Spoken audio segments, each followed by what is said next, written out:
on se retrouve pour l'exercice numéro 14, qui est un exercice exactement similaire à celui précédemment, à la différence qu'ici, on aura non pas un hydrocarbure composé uniquement d'atomes d'hydrogène et de carbone, mais on aura aussi de l'azote. Du coup, ça va vous permettre de vérifier si vous avez parfaitement bien compris l'exercice précédent.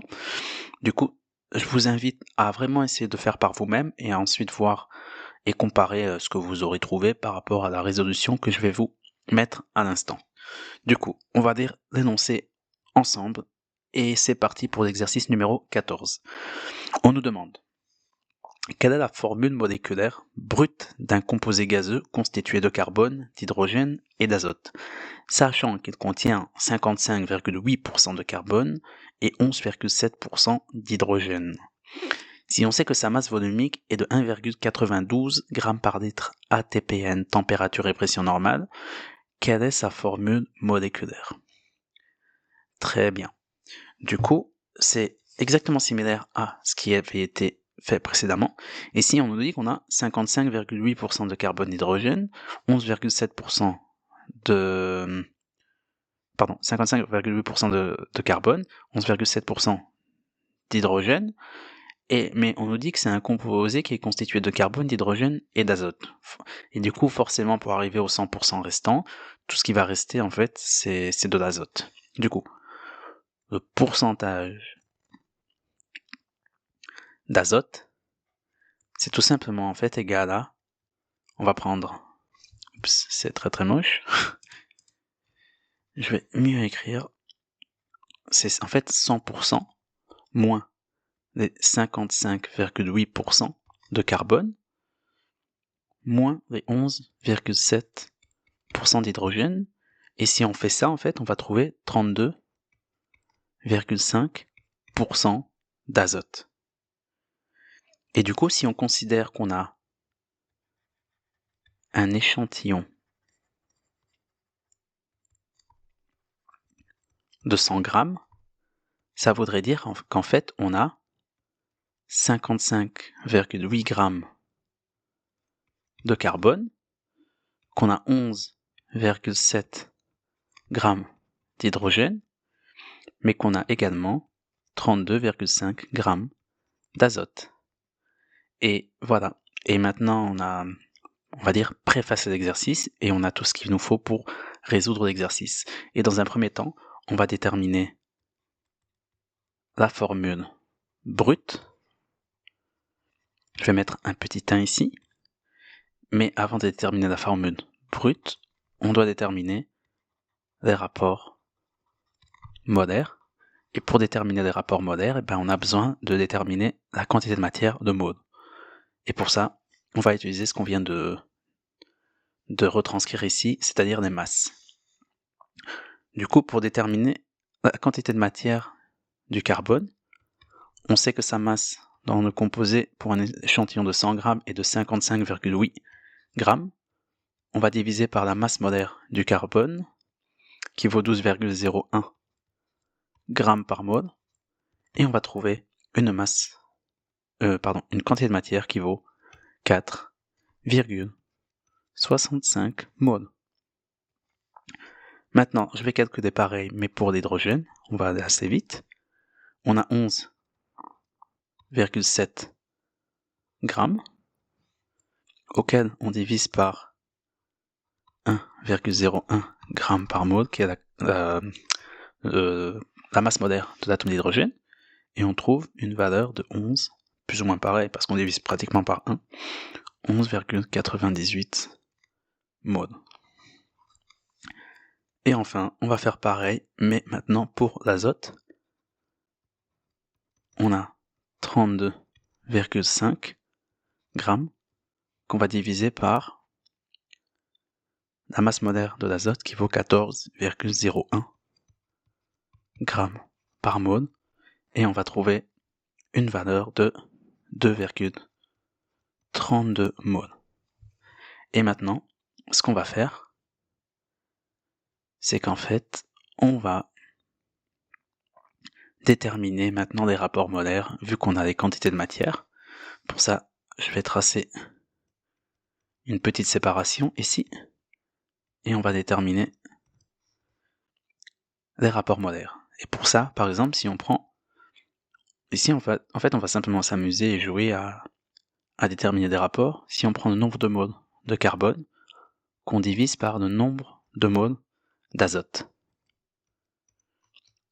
C'est du coup 4,65, qui est le nombre de moles de carbone, qu'on va diviser par 2,32, et on va trouver plus ou moins 2. Et en fait, qu'est-ce que ça nous donne comme information? On sait que dans le composé, dans la formule brute, on aura 2 fois plus d'atomes de carbone que d'atomes d'azote. Et ça, c'est une information très importante. Et on va faire maintenant pareil, mais avec l'atome d'hydrogène, auquel on va diviser par la quantité de matière de l'atome d'azote. Du coup, on a 11,98 qu'on va diviser par 2,32. Et si on fait ça, en fait, on va trouver plus ou moins, je vous laisse vérifier par vous-même, plus ou moins 5. Et ça nous dit quoi? Ça nous dit donc qu'on a 5 fois plus d'atomes d'hydrogène dans la molécule que d'atomes d'azote. Et en fait, connaissant ceci, en fait, on peut définir d'ores et déjà qu'en fait, on aura un composé de type C2H5N. Pourquoi? Parce qu'en fait, ici, si on regarde bien, on a vu qu'on a déterminé qu'on avait 2 fois plus d'atomes de carbone que d'atomes d'azote. C'est le cas, on a 2 fois plus d'atomes de carbone que d'atomes d'azote. Ici, c'est sous-entendu 1. Et ici, on avait déterminé qu'on a 5 fois plus d'atomes d'hydrogène que d'atomes d'azote. Et on a effectivement un atome d'azote pour 5 atomes d'hydrogène, du coup ceci est la formule brute. Pour déterminer la formule moléculaire exacte, on va devoir déterminer la masse molaire comme précédemment pour savoir si finalement on a cette molécule ou si on a un différé, c'est-à-dire on pourrait très bien avoir C4H10N2 ou quelque chose comme ça.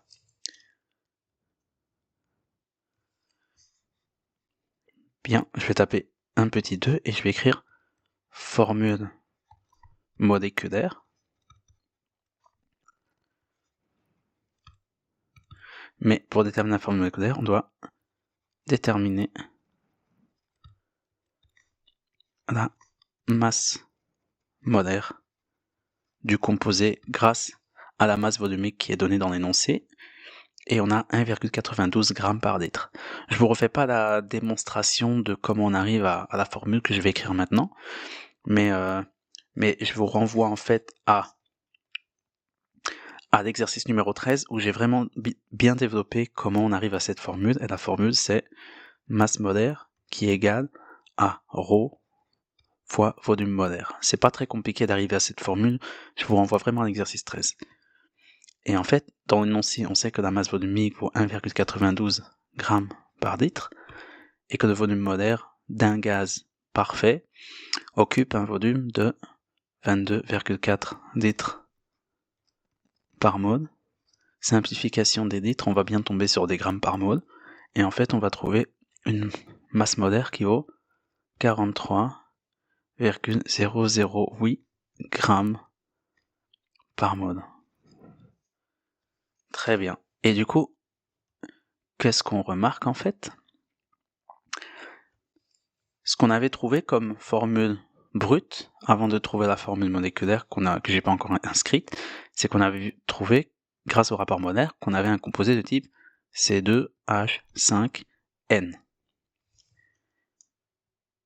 Et il faut savoir que ce composé-ci a une masse molaire de à peu près environ 43 grammes par mole. Et la masse molaire qu'on a trouvée grâce à la masse volumique est d'à peu près également 43 grammes par mole. Ce qui veut dire que la première formule brute qu'on a trouvée correspond à la formule moléculaire et qu'on n'a pas besoin de calculer des rapports supplémentaires pour déterminer la formule moléculaire exacte. Et du coup, ceci nous confirme simplement que ce qu'on a trouvé ici correspond à la formule finale. Et voilà, j'espère que c'est clair pour vous. Ça fait un petit exercice d'application par rapport à l'exercice numéro 13. Et, et voilà, je vous remercie d'avoir suivi la vidéo en entière. Et si vous avez des questions, vous pouvez laisser un commentaire. Vous pouvez mettre un petit like en même temps, ça fera plaisir. Et si vous n'êtes pas encore abonné, eh bien, faites-le, ça me ferait plaisir. À bientôt, au revoir.